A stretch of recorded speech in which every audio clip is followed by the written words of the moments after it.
Mari kita berdoa sebelum kita mendengarkan kebenaran firman Tuhan. Seperti pujian yang kami boleh naikkan Tuhan, kami boleh membuka hati untuk memulihkan setiap kami. Kami bersyukur buat kebaikan Tuhan, kami siap mendengar firman Tuhan. Kiranya Kau urapi hamba-Mu, ampuni hamba-Mu Tuhan, layakan hamba-Mu. Urapan yang baru dari ujung kepala sampai ujung kaki. Boleh menyertai hamba-Mu untuk menyampaikan kebenaran firman Tuhan. Biarlah firman Tuhan yang keluar dari mulut hamba-Mu boleh berkuasa memulihkan setiap kami yang hadir. Setiap kami yang mendengar boleh diberkati oleh Engkau. Berikan perintah-Mu, berikan juga kekuatan untuk kami melakukan apa yang Kau perintahkan. Kami bersyukur buat kebaikan Tuhan, kami siap mendengar firman-Mu. Di dalam nama Tuhan Yesus kami berdoa dan mengucap syukur. Haleluya. Amin. Pujian nama Tuhan, shalom saudara. Apa kabarnya? Sungguh amat baik. Pujian nama Tuhan. Saudara yang dikasihi Tuhan, pada hari ini tema firman Tuhan saya berikan judul Roh Kudus memulihkan luka batin. Roh Kudus memulihkan luka batin. Saudara yang dikasihi Tuhan, di bagian barat Amerika Serikat tumbuh sebuah pohon yang sangat besar, pohon raksasa. Pohon ini namanya sequoia dan redwood. Para pecinta alam memperlihatkan bagaimana pohon-pohon besar yang terpotong dan kemudian ada lingkaran-lingkaran pohon yang memperlihatkan sejarah daripada pertumbuhan pohon itu dari tahun demi tahun. Saudara bisa melihat gambarnya di sini. Kalau kita melihat lingkaran-lingkaran itu menunjukkan proses daripada pertumbuhan pohon itu. Ada lingkaran yang memperlihatkan masa ketika kekeringan melanda. Ada beberapa lingkaran dari masa-masa terlalu tinggi curah hujan. Ada juga lingkaran pohon yang tersambar petir.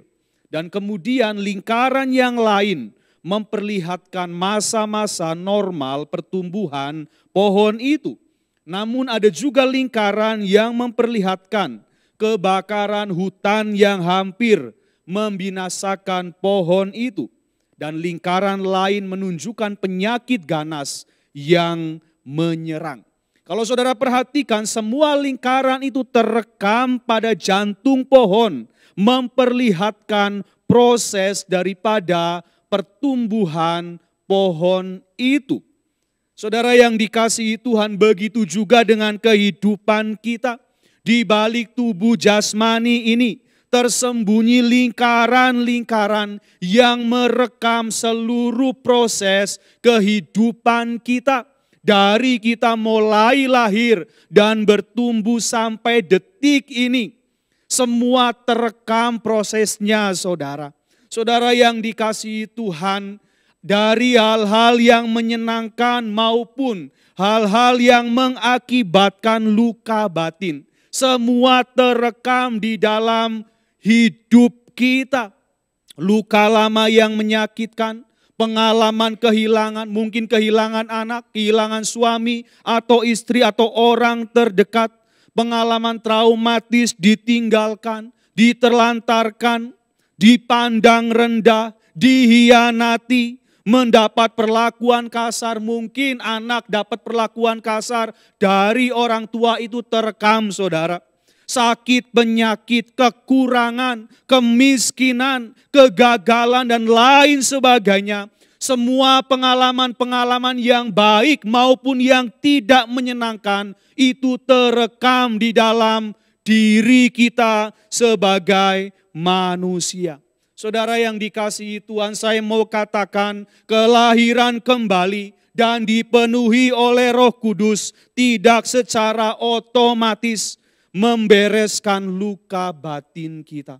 Saudara, marilah kita mau memandang bahwa keselamatan yang kita sudah terima di dalam Tuhan Yesus Kristus tidak secara instan memberikan pemulihan luka batin.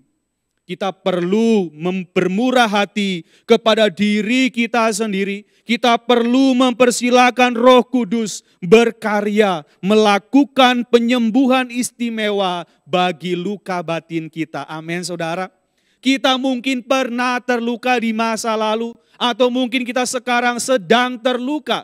Tetapi kita juga mungkin akan terluka. Saudara yang dikasihi Tuhan, mari kita melihat Kita hidup di dunia yang sudah jatuh di dalam dosa. Dunia yang tidak sempurna. Dunia yang dipenuhi dengan penderitaan. Ini merupakan satu kenyataan yang harus kita hadapi. Jika orang bukan Kristen menderita, orang Kristen pun sama, tidak punya jaminan bahwa kita hidup di dunia berdosa tidak akan menderita. Kita tahu, kita pernah menderita, kita mungkin sedang menderita, kita juga akan menderita. Alkitab tidak menjamin kita bebas dari penderitaan yang mungkin mengakibatkan luka batin. Saudara, kalau baca di dalam Roma pasal 8 ayat yang ke-18, Paulus mengetahui dengan tepat di sana dia mengatakan ketika manusia menderita, kita menderita karena dunia yang sudah berdosa. Saudara yang dikasihi Tuhan, orang Kristen tidak memiliki jaminan terhindar dari penderitaan ketika kita masih hidup di dalam dunia ini. Saudara yang dikasihi Tuhan, mungkin kita bertanya-tanya, penderitaan itu apa sih? Saudara, saya pernah membaca satu buku yang berjudul Penderitaan Kita Tidak Pernah Sia-Sia, penulisnya Elisabeth Elliot. Saudara, kalau mau beli baca, bagus sekali saudara. Dia mendefinisikan penderitaan demikian. Penderitaan ialah memiliki apa yang tidak Anda inginkan, atau menginginkan apa yang tidak Anda punya. Memiliki apa yang tidak Anda inginkan, atau menginginkan apa yang tidak Anda punya. Ketika saya merenungkan, saya pikir definisi ini cukup menjelaskan tentang penderitaan dari semua tingkatan. Dari penderitaan yang mungkin paling ringan sampai penderitaan yang paling berat. Bukankah kita sadar kita menderita karena kita memiliki apa yang tidak kita inginkan? Betul saudara? Siapa yang ingin sakit gigi boleh angkat tangan? Kalau kita punya menderita saudara, betul? Kadang-kadang sakit gigi sakitnya bukan main. Om Lukas bilang tapi nggak ditengok saudara. Saudara yang dikasihi Tuhan, kita menderita karena memiliki apa yang tidak kita inginkan. Tetapi kita juga tahu kita menderita karena menginginkan apa yang tidak kita punya. Saya merenungkan ketika ada seorang anak yatim atau piatu atau mungkin yatim piatu. Saudara bisa bayangkan ketika anak ini melihat teman-temannya punya keluarga yang lengkap. Bukankah itu penderitaan dari anak itu karena apa? Dia tidak memiliki apa yang dia inginkan. Saudara yang dikasihi Tuhan, saya rasa kita perlu mengerti kebenaran ini. Saudara, kalau kita melihat di dalam Alkitab ada satu contoh bagaimana pribadi ini memiliki apa yang tidak diinginkan tetapi sekaligus menginginkan apa yang tidak dimiliki. Saudara ingat kisah Hana dan Penina, istri Elkana. Elkana punya istri namanya Hana, tapi dia enggak punya keturunan, kemudian dimadu saudara. Elkana mengambil istri bernama Penina. Sebagai istri pertama kira-kira kehadiran Penina diharapkan enggak saudara? Tentu tidak, siapa yang mau diduakan? Tetapi Hana memiliki apa yang dia tidak inginkan. Siapa? Penina. Itu penderitaan yang pertama. Tetapi kita juga melihat Hana menderita karena dia menginginkan apa yang dia tidak punya. Dia pengen keturunan, dia pengen anak, tapi Tuhan belum beri. Itu penderitaan. Ditambah-tambah bagaimana Penina memandang rendah Hana. Saudara, kita akan baca di dalam 1 Samuel 1 ayat yang ke-6 sampai dengan yang ke-7. Tetapi madunya selalu menyakiti hatinya supaya ia gusar karena Tuhan telah menutup kandungannya. Demikianlah dari tahun ke tahun setiap kali Hana pergi ke rumah Tuhan, Penina menyakiti Hana sehingga ia menangis dan tidak mau makan. Memiliki apa yang tidak diinginkan dan tidak menginginkan apa yang dimiliki. itulah penderitaan. Saudara yang dikasihi Tuhan, penderitaan dalam tingkatan-tingkatan tertentu mengakibatkan luka batin. Gak semua penderitaan bikin luka batin, saudara. Kalau kita lagi jalan kemudian kaki kita kesandung, sakit. Tapi luka batin gak, saudara? Enggak, saudara. Tetapi saudara yang dikasihi Tuhan, ada hal-hal penderitaan yang memang begitu sangat dan bisa mengakibatkan luka batin. Kita melihat Hana terluka karena penderitaan yang dia alami oleh perbuatan orang lain, oleh Penina yang mengejeknya, dan oleh keadaan bahwa satu kenyataan dia belum memiliki anak. Saudara yang dikasihi Tuhan, perbuatan orang lain dan keadaan yang tidak sesuai dengan keinginan kita dapat saja membuat kita menderita dan terluka. Saudara yang dikasihi Tuhan, saya pikir ini semua orang alami, dari yang paling ringan sampai yang paling berat. Semua jenis penderitaan, saudara, kita mungkin sedang mengalaminya, tetapi mungkin jenis penderitaannya berbeda-beda satu dengan yang lain.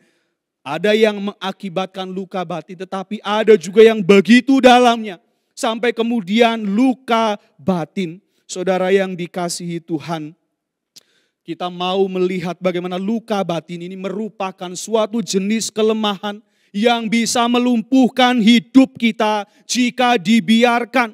Seseorang yang terluka biasanya menjadi reaktif. Mereka cepat sekali marah kepada diri sendiri, marah kepada orang lain, marah kepada Tuhan, bahkan marah kepada keadaan. Kemudian mereka menjadi impulsif. Mereka apa? Mereka bertindak tanpa pertimbangan. Orang hatinya terluka bisa bunuh orang, betul saudara? Karena enggak mikir lagi, saudara. Mereka melakukan dengan begitu tanpa perhitungan.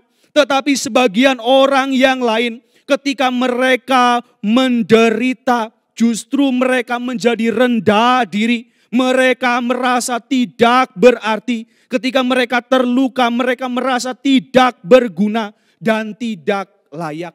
Ini satu, dua respon yang kita bisa lihat. Hati yang terluka bisa menjadi sangat marah sekali. Tetapi hati yang terluka juga bisa menjadi sangat rendah diri. Saudara yang dikasihi Tuhan, kita membutuhkan Roh Kudus bagi pemulihan luka batin kita. Amin, saudara. Saudara yang dikasihi Tuhan, Roh Kudus adalah obat bagi luka batin kita. Di dalam Roma 8 ayat yang ke-26a dikatakan demikian. Demikian juga Roh membantu kita dalam kelemahan kita. Kalau dalam terjemahan yang lain bisa diartikan kelemahan juga kekurangan, juga bisa berarti kelumpuhan. Namun saudara perhatikan, ada banyak orang Kristen seringkali mencoba melupakan kelemahannya. Namun Allah ingin kita mengingatnya. Orang Kristen ingin menaklukkan kelemahannya dan dibebaskan darinya. Namun Allah ingin kita bersuka di dalamnya. Orang Kristen berduka atas kelemahannya. Namun Allah mengajarkan seharusnya lah agar kita terlebih suka bermegah atas kelemahan kita.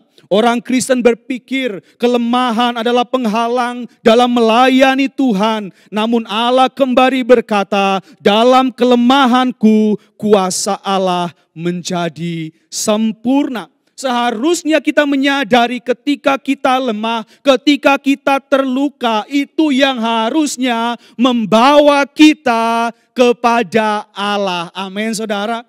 Kita sadar kita terluka, manusia terbatas. Kita harus datang kepada pencipta kita yang mampu tolong kita, yang mampu pulihkan kita, supaya kita bisa bergantung sepenuhnya kepada Allah. Saudara perhatikan, Roh Kudus, Paraklete dalam bahasa Yunani, yang artinya penghibur atau penolong. Paraklete ini gabungan dari dua kata, para yang berarti menyertai, dan kaleo yang berarti memanggil. Yesus berjanji ketika sebelum dia naik ke surga, aku akan mengirimkan kepadamu yang kamu dapat panggil. Dia yang akan menyertai dan membantumu dalam kelemahanmu. Amin saudara. Kita lemah, ya, tetapi kita enggak sendirian. Amin. Ada Roh Kudus ada di dalam diri kita. Ketika saya mulai merenungkan kembali saudara, Roh Kudus penolong. Penolong sendiri dalam bahasa Yunani merupakan kombinasi dari 3 kata. 3 kata itu ialah sun, anti, lambano. Sun artinya bersama dengan atau bersama-sama. Anti di sisi berlawanan. Lambano itu memegang. Jadi kalau digabung sunanti lambanotai yang bermakna memegang bersama-sama dengan kita di sisi yang lain. Beban kita berat, betul. Apa yang kita punya berat, tetapi percayalah kita enggak pegang sendiri. Amin saudara. Kita enggak pegang beban kita sendiri. Ada Roh Kudus di samping kita yang juga memegang bersama-sama dengan kita. Saudara yang dikasihi Tuhan, aku akan mengirimkan Parakletos, Roh Kudus yang akan datang menyertaimu ketika kamu memanggilnya. Amin saudara. Kalau hidup terasa berat, panggil Roh Kudus. Amin. Roh Kudus tolong, aku tidak mampu. Itulah yang Dia kehendaki. Dia menunggu kita memanggil Dia, meminta pertolongan kepada Dia, dan Dia akan datang untuk memegang kita bersama-sama dengan kita di sisi yang lain.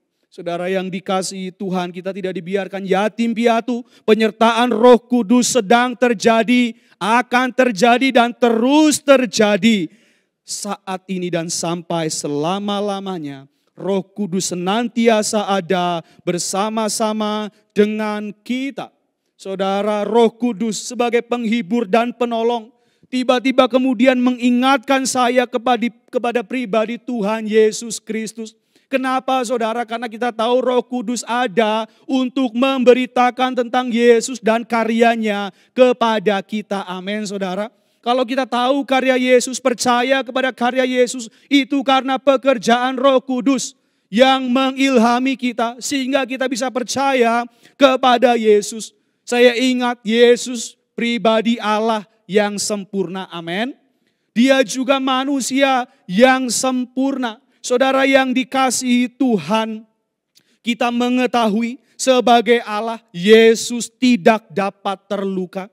Saudara, Allah enggak dapat terluka, Allah enggak bisa mati, Dia enggak bisa menderita. Tetapi disitulah kita punya penolong yang sejati, amin. Kita bisa datang kepada Yesus karena Dia sehat, sehingga kita mau datang kepada Dia dan Dia mampu menyembuhkan luka kita. Dia adalah dokter kita. Saudara, kalau kita sakit, kita datang ke dokter yang sehat atau dokter yang sakit-sakitan juga, saudara. Dokter yang sehat, betul. Itulah pengharapan kita karena Dia sehat, Dia nggak bisa sakit. Kita bisa datang kepada Yesus memohon kesembuhan. Saudara, kata keselamatan dalam bahasa Yunani zozo. Seringkali keselamatan kita pikir selalu berbicara kehidupan di dalam kekekalan.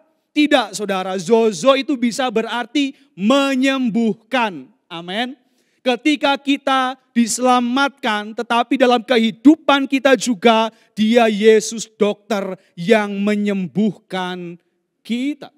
Di dalam Markus 2 ayat yang ke-17 dikatakan demikian, Yesus mendengarnya dan berkata kepada mereka, bukan orang sehat yang memerlukan tabib, tetapi orang sakit. Aku datang bukan untuk memanggil orang benar, melainkan orang berdosa. Jadi kalau ada orang yang merasa diri benar, mereka tidak akan pernah dengar panggilan Yesus. Mereka yang dapat dengar panggilan Yesus hanya mereka yang sadar mereka berdosa dan perlu disembuhkan, perlu diselamatkan. Amin saudara. Saudara yang dikasihi Tuhan, Yesus sebagai Allah tidak dapat terluka, itu menjamin kesembuhan kita, itu menjamin keselamatan kita. Tetapi saya renungkan, bagaimana mungkin saya percaya kepada Allah yang tidak dapat terluka? Itu nggak masuk akal. Saya terluka, tapi Allah nggak bisa rasakan sakit. Bagaimana mungkin saya percaya kepada Allah yang gak bisa berempati, yang gak bisa bersimpati. Tetapi saya menemukan bahwa ketika saya melihat Yesus sebagai manusia, puji Tuhan saudara, Yesus terluka. Artinya apa saudara? Kita tidak sendirian, amin saudara.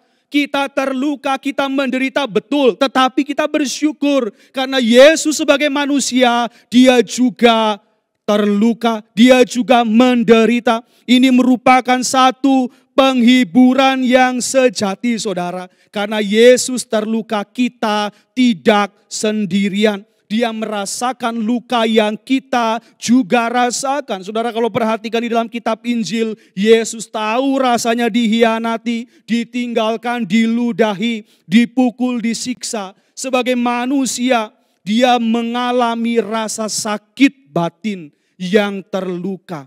Yesus merasakan batin yang terluka seperti yang kita rasakan. Dia bukan saja Allah yang menyembuhkan, tetapi dia juga Allah yang turut merasakan penderitaan kita. Di dalam Ibrani 4 ayat yang ke-15 dikatakan demikian. Sebab imam besar yang kita punya bukanlah imam besar yang tidak dapat turut merasakan kelemahan-kelemahan kita. Sebaliknya, sama dengan kita, ia telah dicobai, hanya tidak berbuat dosa. Saudara yang dikasihi Tuhan, Roh Kudus ada di dalam hidup kita. Dia memberitakan tentang karya Yesus. Dia Allah yang menyembuhkan, dia Allah yang menyertai, bahkan yang menderita bersama-sama dengan kita. Kita kembali ke kata sunantin lambanotai. Hanya ditemukan satu kali dalam perjanjian baru. Di mana saudara? Di kisah Maria dan Marta di dalam Lukas 10 ayat yang ke-40 dikatakan demikian. Sedang Marta sibuk sekali melayani, ia mendekati Yesus dan berkata, Tuhan, tidakkah engkau peduli bahwa saudaraku membiarkan aku melayani seorang diri? Maria bisa saja mengabaikan Marta. Marta bekerja sendiri. Tetapi Roh Kudus tidak pernah membiarkan kita sendiri. Amin saudara. Dikatakan apa? Suruhlah dia membantu aku. Suruhlah dia membantu aku. Inilah kata sunanti lambano.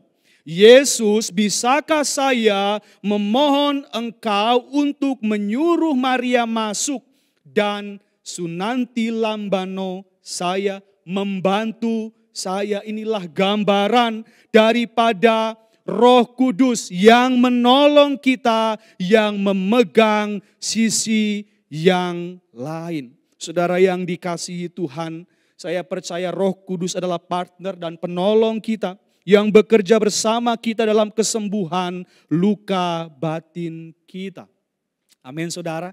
Kita mau percaya bahwa Roh Kudus ada di dalam kita. Boleh berikan kemuliaan yang paling meriah buat Tuhan kita Yesus Kristus. Saudara yang dikasihi Tuhan, terlebih dahulu kita perlu mendengar kabar baik dari Injil sebelum Roh Kudus memulihkan kita. Kabar baik Injil jelas, Allah mengasihi kita bukan karena kita baik, bukan karena kita sehat, melainkan karena kita memerlukan kasih-Nya agar kita menjadi baik, agar kita menjadi sembuh, amin, agar kita menjadi sehat. Kristus menanggung dosa dan kelemahan-kelemahan kita bukan karena kita baik, melainkan karena kita memerlukan penerimaannya agar kita menjadi baik. Roh Kudus terus-menerus memampukan kita bukan karena kita baik, melainkan karena kita memerlukan penyertaannya agar kita menjadi baik, agar kita menjadi sembuh. Pertanyaannya, bagaimana Roh Kudus memulihkan luka batin? Inilah bagian terpenting yang perlu bersama-sama kita renungkan. Bagaimana Roh Kudus memulihkan luka batin kita? Dan jawabannya ialah sisi kita manusia adalah percaya. Dan Roh Kudus akan bekerja. Manusia percaya, kita percaya, dan Roh Kudus akan bekerja memulihkan luka batin kita. Percaya tentang apa? Ini yang pertama saudara, percaya pekerjaan Roh Kudus yang menyembuhkan. Saudara yang dikasihi Tuhan, di dalam Roma 8 ayat yang ke-26 dikatakan demikian. Demikian juga Roh membantu kita dalam kelemahan kita, sebab kita tidak tahu bagaimana sebenarnya harus berdoa, tetapi Roh sendiri berdoa untuk kita kepada Allah dengan keluhan-keluhan yang tidak terucapkan. Saudara yang dikasihi Tuhan, Roh Kudus mengetahui pikiran dan hati kita secara sempurna. Dia mengetahui setiap luka penderitaan yang kita alami. Tetapi kita juga bersyukur Roh Kudus pribadi yang juga benar-benar secara sempurna mengetahui pikiran dan hati Allah. Sehingga apa saudara? Sehingga hanya Roh Kudus yang dapat menjadi perantara bagi kita dengan Allah. Membawa setiap keluhan-keluhan yang terdalam yang tidak terucapkan kepada Allah. Bukankah penderitaan yang kita alami seringkali kita tidak tahu harus berbicara apa karena saking begitu dalamnya penderitaan itu. Tetapi Roh Kudus membawa keluhan-keluhan kita kepada Allah. Di dalam Roma 8 ayat yang ke-27 dikatakan demikian. Dan Allah yang menyelidiki hati nurani mengetahui maksud Roh itu, yaitu bahwa Ia sesuai dengan kehendak Allah berdoa untuk orang-orang kudus. Katakan amin saudara. Ini satu hal yang sangat luar biasa. Kita sedang dalam kondisi yang begitu berat, tapi kita bersyukur. Mungkin kita nggak dengar orang doain kita, tapi yang kita perlu dengar. Hari ini Roh Kudus mendoakan kita dengan keluhan-keluhan yang tidak terucapkan oleh kata-kata kita. Kita bersyukur saudara yang dikasihi Tuhan. Kalau kita berbicara tentang hati nurani, secara umum biasanya diterjemahkan sebagai pikiran bawah sadar. Atau kita mungkin memahaminya sebagai diri kita yang terdalam, lubuk hati yang terdalam. Tempat terpendamnya luka dan rasa sakit yang begitu dalam dan terkadang sulit untuk diucapkan dengan kata-kata. Luka yang begitu dalam yang gak bisa dijangkau oleh manusia, Roh Kudus mampu menjangkaunya bagian terdalam diri kita dan kemudian di sana Dia menyembuhkan dan memulihkan kita. Kita boleh percaya amin. Berikan kemuliaan buat Tuhan Yesus Kristus. Saudara yang dikasihi Tuhan, Mazmur 147 ayat yang ketiga dikatakan demikian. Ia menyembuhkan orang-orang yang patah hati dan membalut luka-luka mereka. Saudara, saya mau katakan jika kita percaya tentang pekerjaan Roh Kudus yang menyembuhkan, jika kita percaya Roh Kudus ada di dalam diri kita, maka Ia akan bekerja memulihkan dan menyembuhkan luka batin kita. Roh Kudus akan melakukan dengan caranya yang ajaib. Kita mungkin gak menyadari, tetapi ketika kita berseru, maka Roh Kudus bekerja memulihkan kita. Di dalam Keluaran 35 ayat yang ke-31, saya mendapatkan ayat yang luar biasa saudara. Dikatakan demikian, dan telah memenuhinya dengan roh Allah, dengan keahlian, pengertian, dan pengetahuan dalam segala macam pekerjaan. Saudara perhatikan, Roh Kudus memberikan keahlian, pengertian dan pengetahuan dalam segala macam pekerjaan. Dalam konteks ini berkaitan dengan pembangunan kemah suci pada zaman Musa.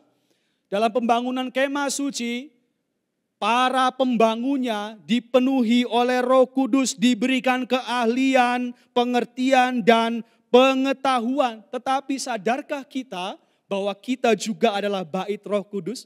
Amin saudara. Kita adalah kemah suci perjanjian baru. Amin. Saudara yang dikasihi Tuhan, saya percaya dalam segala macam pekerjaan ini juga termasuk memulihkan luka batin kita. Saudara yang dikasihi Tuhan, jika Roh Kudus ada di dalam hidup kita, Dia memberikan kepada kita keahlian, Dia memberikan kepada kita pengertian, pengetahuan bagi pemulihan luka batin kita. Bagaimana Dia melakukan itu? Yohanes 8 ayat yang ke-32 dikatakan, dan kamu akan mengetahui kebenaran, dan kebenaran itu akan memerdekakan kamu. Saudara yang dikasihi Tuhan, kebenaran di sini truth dalam bahasa Inggris. Ini berbicara tentang firman Tuhan yang tertulis, tetapi juga berbicara tentang firman Tuhan yang hidup. Siapa saudara? Tuhan Yesus Kristus. Ketika Roh Kudus memulihkan kita, Dia akan membawa kita kepada firman-Nya. Dia akan membawa kita kepada Yesus. Ketika kita mengetahui firman, ketika kita mengetahui karya Yesus, maka Dia akan memulihkan luka batin kita. Dalam kutipannya Yesus berkata di dalam Lukas 4 ayat yang ke-17 sampai dengan yang ke-19. Kepadanya diberikan kitab Nabi Yesaya, dan setelah dibukanya ia menemukan nas di mana ada tertulis, Roh Tuhan ada padaku, oleh sebab Ia telah mengurapi aku, Ia menyampaikan kabar baik kepada orang-orang miskin, dan Ia telah mengutus aku untuk memberitakan pembebasan kepada orang-orang tawanan dan penglihatan bagi orang-orang buta, untuk membebaskan orang-orang yang tertindas, untuk memberitakan tahun rahmat Tuhan telah datang. Saudara yang dikasihi Tuhan, Roh yang sama yang memenuhi Yesus, yang memberitakan tentang karya Yesus, Roh Kudus juga yang akan memulihkan kita. Dan firman-Nya berkata, oleh bilur-bilurnya kamu menjadi sembuh. Saudara, Roh Kudus memulihkan kita ketika kita percaya bahwa pekerjaannya sedang terjadi di dalam hidup kita. Dan poin yang kedua, saudara, bagaimana Roh Kudus memulihkan batin kita. Kita percaya tentang apa? Tentang Roh Kudus yang bekerja menyembuhkan kita. Dan yang kedua, kita percaya tentang Allah turut bekerja dalam segala sesuatu mendatangkan kebaikan. Di dalam Roma 8 ayat yang ke-28 dikatakan demikian. Kita tahu sekarang bahwa Allah turut bekerja dalam segala sesuatu untuk mendatangkan kebaikan bagi mereka yang mengasihi Dia, yaitu bagi mereka yang terpanggil sesuai dengan rencana Allah. Saya pikir ini adalah bagian terbaiknya. Allah akan memulihkan luka batin kita secara menyeluruh. Namun syaratnya kita harus percaya bahwa Allah bekerja di dalam segala sesuatu bagi kebaikan kita. Saudara yang dikasihi Tuhan, seseorang berkata demikian, Allah bukanlah penulis dari semua peristiwa, namun Allah adalah penguasa dari semua peristiwa. Saudara yang dikasihi Tuhan, semua peristiwa luka batin yang menimpa kita dapat Allah pakai untuk kebaikan kita apabila kita mau menyerahkan diri kita ke dalam tangan-Nya dan mengizinkannya berkarya atas kehidupan kita. 10 tahun yang lalu kurang lebih saudara, kami ada satu kelompok sel di Jakarta, waktu itu saya di Jakarta. Ada satu jemaat kesaksian, dia seorang perempuan saudara. Dia bersaksi bagaimana pengalaman hidupnya kemudian dia mengenal Yesus. Tetapi dalam kacamata manusia mengherankan, tetapi Tuhan bekerja. Jadi dia mengenal seorang laki-laki Kristen, dia kenal laki-laki itu tetapi maaf saudara, laki-laki itu ternyata enggak baik. Dia diperkosa, kemudian dia hamil, kemudian dia ditinggalkan saudara. Dan dia melahirkan bayi itu seorang diri, dia harus merawatnya. Tetapi cara Tuhan itu luar biasa, justru dari laki-laki ini yang meninggalkan dia, yang menghamili dia malah kenal Yesus. Di dalam kesaksian itu dia sudah dipulihkan. Kemudian ada orang bertanya, apakah peristiwa pemerkosaan, kejahatan ditinggalkan itu Tuhan yang rancangkan? Apakah itu Tuhan yang lakukan? Saudara yang dikasihi Tuhan, ketika saya merenungkan kebenaran atau pertanyaan ini, saya mulai berpikir apa yang harus saya jawab. Saudara yang dikasihi Tuhan, tetapi kita harus mengerti kebenarannya. Peristiwa kejahatan yang terjadi bukanlah berasal dari Allah. Itu semua berasal dari dunia yang telah jatuh ke dalam dosa. Dunia adalah penulis dari semua peristiwa dosa dan kejahatan. Sampai di sini saudara bisa memahaminya. Saudara yang dikasihi Tuhan, di dalam pengakuan iman Westminster ditegaskan bahwa walaupun Allah menetapkan sebelumnya segala sesuatu, tetapi Allah bukanlah penyebab dosa. God is not the author of sin. Dia bukan penyebab atau pembuat dosa. Tetapi kita bersyukur Allah bukan pembuat atau penyebab dosa. Tetapi Allah adalah penguasa dari semua peristiwa. Amin saudara. Dosa dan kejahatan yang mungkin menimpa kita tidak dibiarkan di luar kontrol Allah. Katakan amin saudara. Saudara yang dikasihi Tuhan, dalam setiap peristiwa dosa dan kejahatan yang kita terima dari dunia, kita harus percaya bahwa Allah turut bekerja mendatangkan kebaikan bagi kita yang mengasihi Dia. Apapun yang terjadi dalam dunia ini, semuanya tetap dalam kontrol Allah yang berdaulat. Ini merupakan satu sumber penghiburan yang sejati. Dosa dan kejahatan dari dunia, penderitaan dan luka batin yang diizinkan oleh Allah, semua terjadi dalam kontrol Allah yang berdaulat. Saudara perhatikan kebenaran ini dengan kita mengetahui bahwa Allah berdaulat dalam segala sesuatu. Ini menguatkan pengharapan kita bahwa kepada Allah, bahwa luka batin kita dapat dipulihkan. Karena Allah yang memulai, Dia juga yang akan memulihkan luka batin kita. Saya mengutip Katekismus Heidelberg, dikatakan demikian saudara.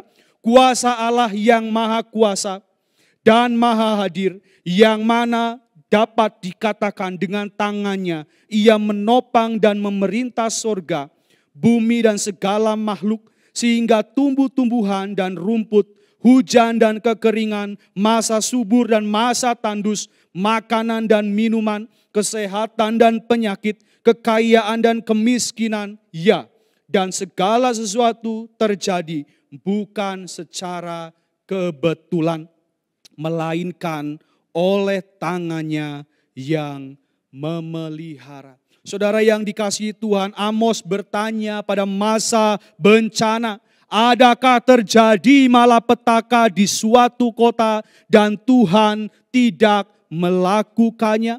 Setelah kehilangan harta benda dan anak-anaknya yang sangat dikasihinya, Ayub berkata, Tuhan yang memberi, Tuhan yang mengambil, terpujilah nama Tuhan. Setelah tubuhnya dipenuhi dengan bara yang busuk, Ayub berkata, apakah kita mau menerima yang baik dari Allah, tetapi tidak mau menerima yang buruk? Saudara yang dikasihi Tuhan, dari kisah Ayub kita mengetahui iblis itu nyata. Dia aktif dan bekerja di dalam dunia yang berdosa, yang penuh dengan penderitaan. Iblis bekerja di sana. Iblis menyerang Ayub dan Ayub berkata demikian. Kemudian iblis pergi dari hadapan Tuhan, lalu ditimpanya Ayub dengan bara yang busuk dari telapak kakinya sampai ke batu kepalanya. Tetapi saudara perhatikan, yang menjadi menarik bagi saya, Ayub tidak terhibur karena memperhatikan penyebab sekunder. Kita tahu penyebab sekunder daripada sesuatu yang terjadi atas hidupnya ialah siapa saudara? Iblis yang lakukan. Tapi itu penyebab sekundernya, bukan penyebab utamanya. Ayub terhibur karena Ayub memperhatikan penyebab utama, penyebab ultimate yang dia alami. Siapa yang melakukan itu saudara? Allah sendiri. Dia penyebab utama dari semua malapetaka yang menimpa Ayub. Saudara yang dikasihi Tuhan, ketika di akhir bab Ayub, saudara-saudara Ayub, laki-laki dan perempuan datang kepadanya, teman lamanya datang kepadanya, dia menghibur Ayub. Saudara perhatikan, inilah kutipan daripada Ayub katakan setuju dengan apa yang dikatakan oleh saudara laki-laki dan perempuan dan rekannya yang lama. Ayub 42 ayat yang ke-11. Kemudian datanglah kepadanya semua saudaranya, laki-laki dan perempuan, dan semua kenalannya yang lama, dan makan bersama-sama dengan dia di rumahnya. Perhatikan saudara, mereka menyatakan turut apa saudara? Berduka cita dan apa? Menghibur dia oleh karena segala malapetaka yang telah ditimpakan iblis. Bukan saudara. Ditimpakan siapa? Tuhan. Saudara kepadanya, dan mereka masing-masing memberi dia uang, 1 kesita dan sebuah cincin emas. Saudara yang dikasihi Tuhan, Ayub terhibur karena segala sesuatu yang terjadi itu dari Allah. Memang iblis bekerja di sana, tetapi Ayub tahu Allah lah yang mengerjakan itu kepada Ayub. Saudara perhatikan, saya pikir saudara, lingkaran-lingkaran luka batin yang dialami oleh Ayub begitu dalam. Siapa yang tidak terluka? Kehilangan harta benda, kehilangan anak-anak yang dikasihi, kehilangan kesehatan. Siapa yang tidak terluka saudara? Ayub begitu terluka. Siapa yang tidak terluka mengalami apa yang dialami oleh Ayub? Tetapi perhatikan, Ayub berkata di dalam Ayub 5 ayat yang ke-17 sampai 18. Sesungguhnya berbahagialah manusia yang ditegur Allah. Sebab itu janganlah engkau menolak didikan yang maha kuasa.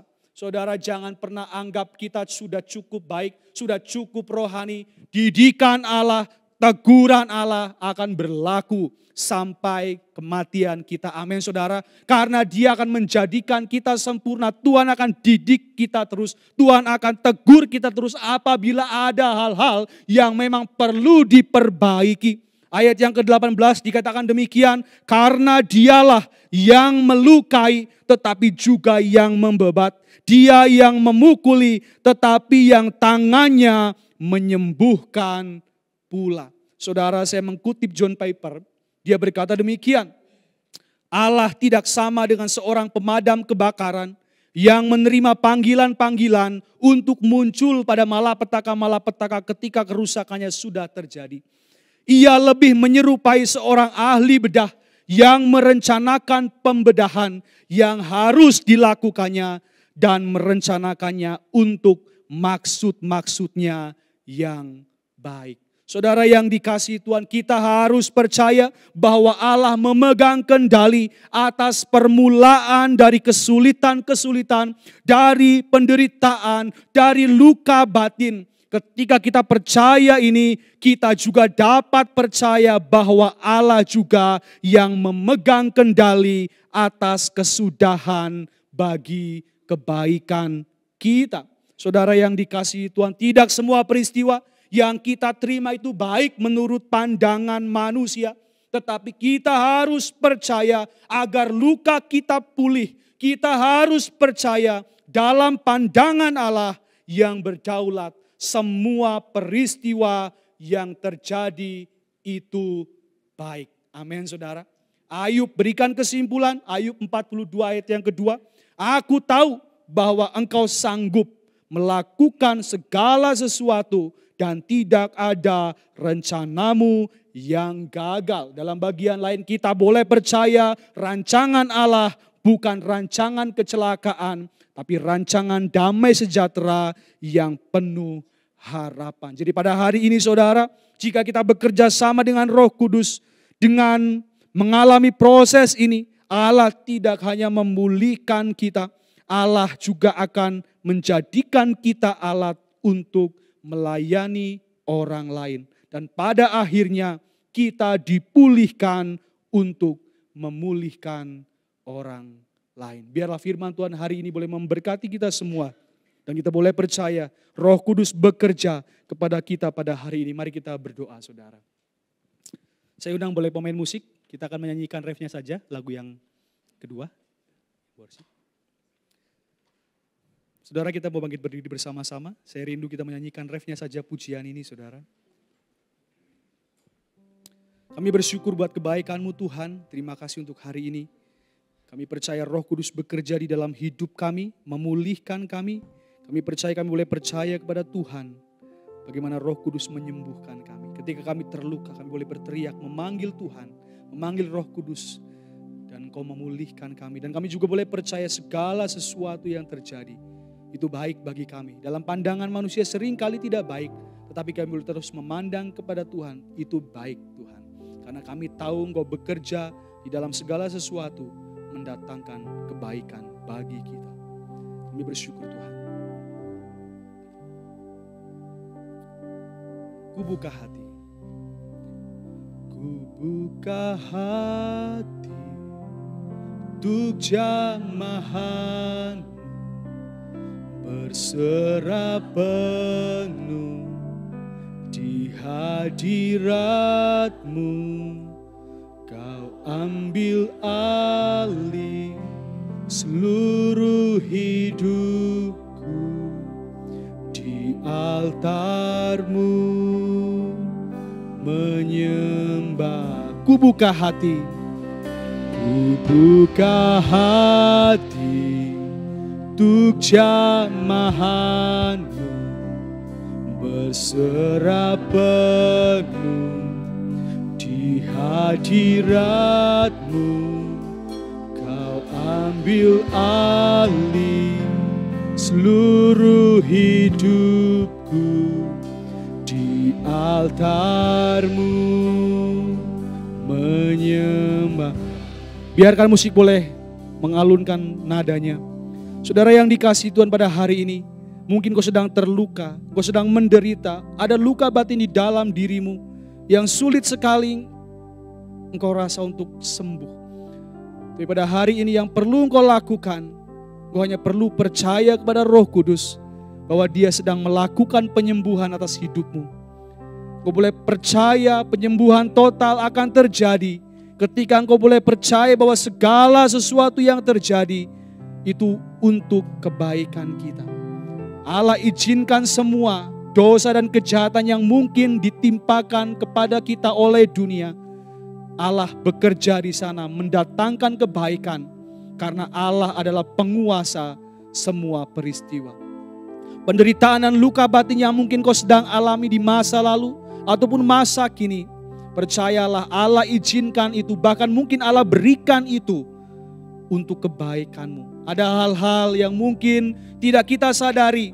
Tuhan mau bentuk kita, Tuhan mau sempurnakan kita. Dan seringkali itu menyakitkan, tetapi percayalah, Tuhan tidak panggil kita untuk sekedar menjadi baik. Tuhan panggil kita untuk menjadi sempurna.